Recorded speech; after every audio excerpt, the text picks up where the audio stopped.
Let's try out my new aged garage door opener.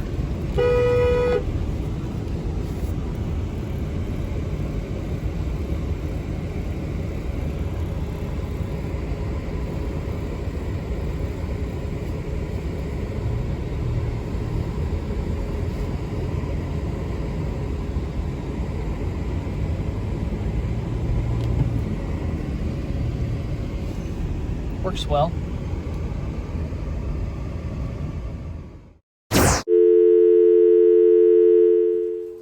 What's up? It's me and Conlon here. All right, guys, what we're going to be doing here, what we're going to be making perfect today is this Chevy Equinox.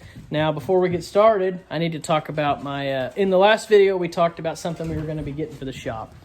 And that is crammed over here. Our stove. Yes, we picked up a cook stove. No, we are not going to be making pizzas in the shop. Conlon is a good cook, but we're not going to be making pizzas in the shop. This is going to be for another video, but this is the beginning of our powder coating. Powder coating, what do we want to call this? It's not a business, but... powder coating desk. Desk. Yeah, this is our desk, our powder coating desk. Now, this is powder coating we're going to do at home, DIY powder coating, but we don't have a gun yet. We got to get a hold of a gun. So that will be for another video, but I just needed to show that. You need, for another video, glass is broken right now. Yes, so the glass. The glass is broken, but that's okay. We're not going to be using the top. We're going to be using the oven. So moving on. Here's our Chevy Equinox. This is Brittany's car. She drives it everywhere. So what we got going on is the camshaft positioning sensor is out of this thing, or we're going bad or something. The service engine light keeps coming on and we're having trouble with it. It's dying, shuddering, whatever. Went to O'Reilly's, read the code showing the camshaft sensor. So every time we stop at Sonic in the drive-thru at the window, it shuts off. Shuts off, yeah. So in 6 or 7 degree weather, that is not ideal. So we're going to be putting this camshaft sensor on here. Basically, underneath this plastic here, we pull this plastic up, the plastic off the oil cap here. We're probably gonna have to take the intake loose, it looks like. So Maybe check the oil. yeah, we might go ahead and check some fluids while we're under here. But the immediate problem, we are going to be pulling all this up. That camshaft sensor is right in here. So we're going to be pulling that up, getting the old sensor out. I've got a new sensor over here. Throw that sensor in there, and hopefully, this fixes our problem. If not, then we'll just drive off a cliff and go find a new one. So let's get started.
Okay, so here we are, all torn apart.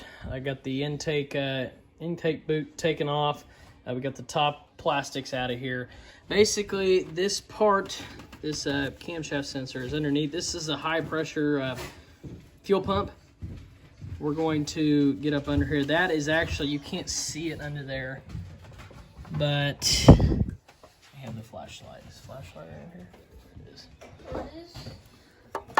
Okay, so you can barely see where those wires, that purple and red wire, are going in. That's where that sensor is at. I don't have a very good angle to get in there, but basically you can kind of go in through under here, get your 10 millimeter, it's a 10 millimeter bolt, get it in there, take it out. You got to unhook the wires. I'm not sure if it's going to be easier to unhook the wires before we get it out, but we're going to try to get a socket on it right now and get it out of there.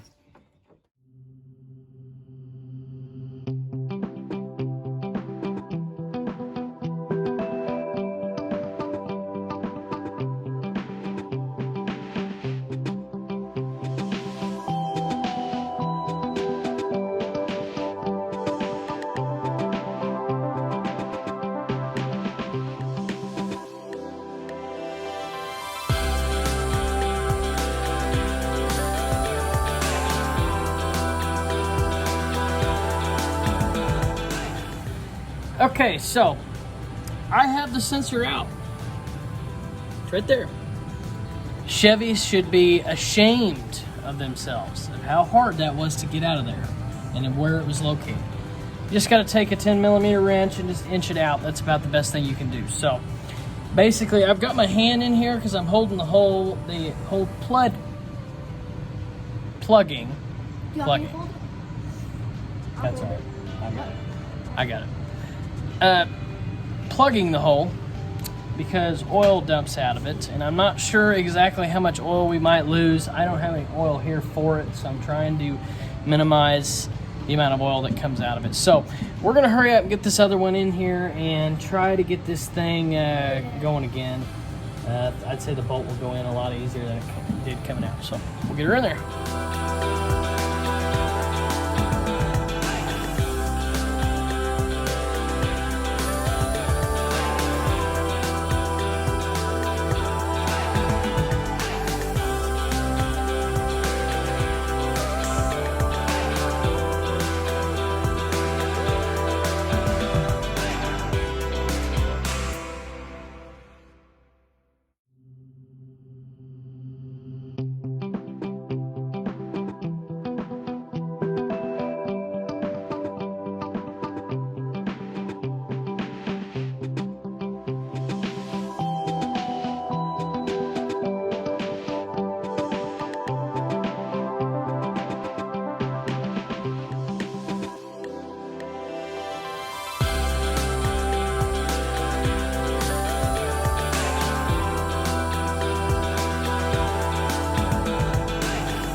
All right, there it is. As you can see, you're not going to see anything physically wrong with this part.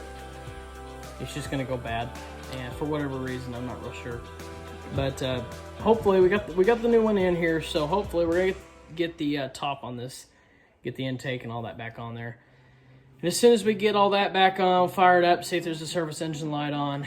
If there's not, that should have fixed our problem because that was the code it was throwing. So. What? You're killing the YouTube vibe. I know. So there it is.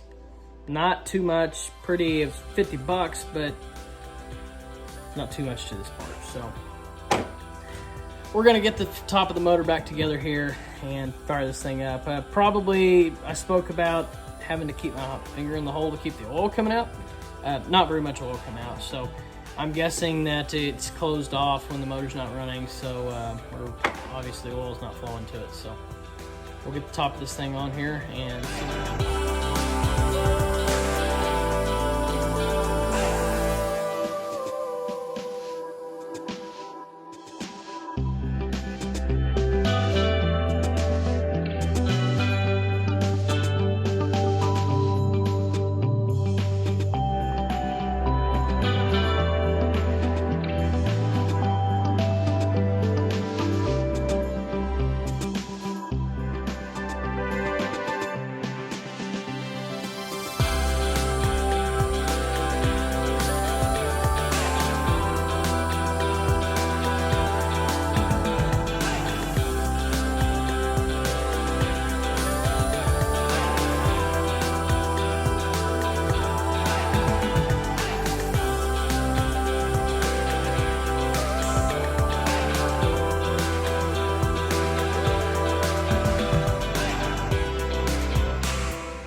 Okay, so we're in the car. We got it running here. We're going to go ahead and take this thing down the road and give it a drive.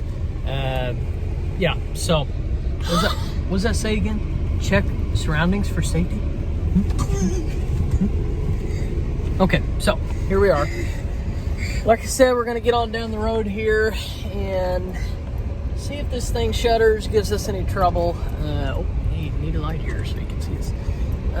So basically what we're doing, what the problems that we were having was that when driving, it would Die. shutter and die if you come to a stop, when you come to stop at a stop sign or something. So what we're going to be doing here, just kind of checking to make sure we need to buckle up for safety.